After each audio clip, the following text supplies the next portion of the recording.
कला और संस्कृति के शहर इंदौर में ग्राम श्री और क्राफ्ट रूट संस्था की ओर से प्रदर्शनी आयोजित की गई। इस प्रदर्शनी में भारतीय हस्तशिल्प की रचनात्मक भावना को प्रदर्शित किया गया। इस मौके पर उत्तर प्रदेश की राज्यपाल आनंदीबेन पटेल, पूर्व लोकसभा स्पीकर सुमित्रा महाजन और कैबिनेट मंत्री तुलसी सिलावट, इंदौर कलेक्टर आशीष सिंह, निगम आयुक्त शुभम वर्मा सहित प्रशासनिक अफसर मौजूद रहे। प्रदेश में हस्तशिल्प के काम को आगे बढ़ाने में मध्य प्रदेश सरकार क्राफ्ट रूट संस्था के साथ खड़ी है। वहीं उत्तर प्रदेश की महामहिम आनंदीबेन पटेल ने क्राफ्ट रूट की यात्रा के बारे में बताते हुए कहा कि महिलाओं को अपने प्रोडक्ट बेचने के लिए तैयार होना चाहिए और किस तरह से अपने क्राफ्ट को बेचना है इसके बारे में बताया। इस दौरान आनंदीबेन पटेल ने अपने उद्बोधन में कहा कि हस्तशिल्प हमारी विरासत है, ये रुकना नहीं चाहिए। मैं ये कहना चाहती हूँ पूरे प्रदेश वासियों को और खास करके इंदौर वासियों को कि आपके घर में कई विदेशी कपड़े होंगे, आपके घर में अनेक प्रकार की चीज़ें होगी, लेकिन क्राफ्ट की एक चीज़ आप अवश्य खरीदो और हमारे जो कला को बचाने का काम करिए मित्रों। कि आप भी एक एक आर्टिस्ट के पास जाकर उनके पास जो क्वालिटी है, जो माल है, इसकी बात करिए और ये हमारे समाज को, आर्टिस्टों को मदद करिए मित्रों। आप सबको बहुत बहुत बधाई। खुश रहिए, लोभ मत करिए, अच्छी तरह से परिवार को आगे बढ़ाइए, बच्चों को अच्छी तरह से पढ़ाइए और सुख शांति से घर में रहिए और बहू को भी वो सिखाइए, तो आगे बढ़ेगा।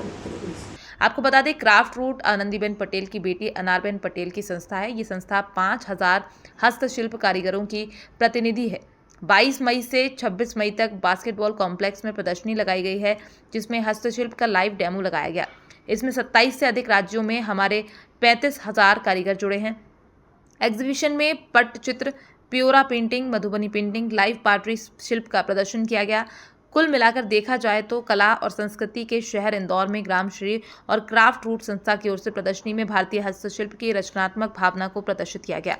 जी, यहाँ पे मैं क्राफ्ट रूट से हूँ और यहाँ पे कारीगर पूरे देश में से आए हैं। करीबन 15 से ज्यादा स्टेट से यहाँ पे आए हुए हैं और 80 से ज्यादा कारीगर हैं और करीबन 40 से ज्यादा क्राफ्ट है।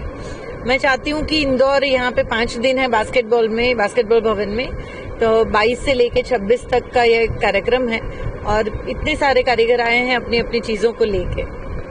ये मैं ऐसा मानती हूँ कि ये हमारी विरासत है और हमेशा हमको लगता है कि हम अपने बच्चों को आगे क्या दें, तो मैं देखती हूँ कि कई ऐसे परिवार है जो अपने बच्चों को क्राफ्ट आगे देते हैं और ये भी यहाँ जो भी जनरेशन है वो पूरा जनरेशन भी ऐसा है जो 6-6, 7-7 जनरेशन से क्राफ्ट का काम कर रहा है और ये 6-6 जनरेशन वाले लोग, शिल्प गुरु, नेशनल अवार्डी, ऐसे लोग अपनी चीजें लेके आए हैं। अपनी विरासत को आगे रखना वो हमारी सबकी जवाबदारी है कि ये क्राफ्ट को हम आगे लेके चले।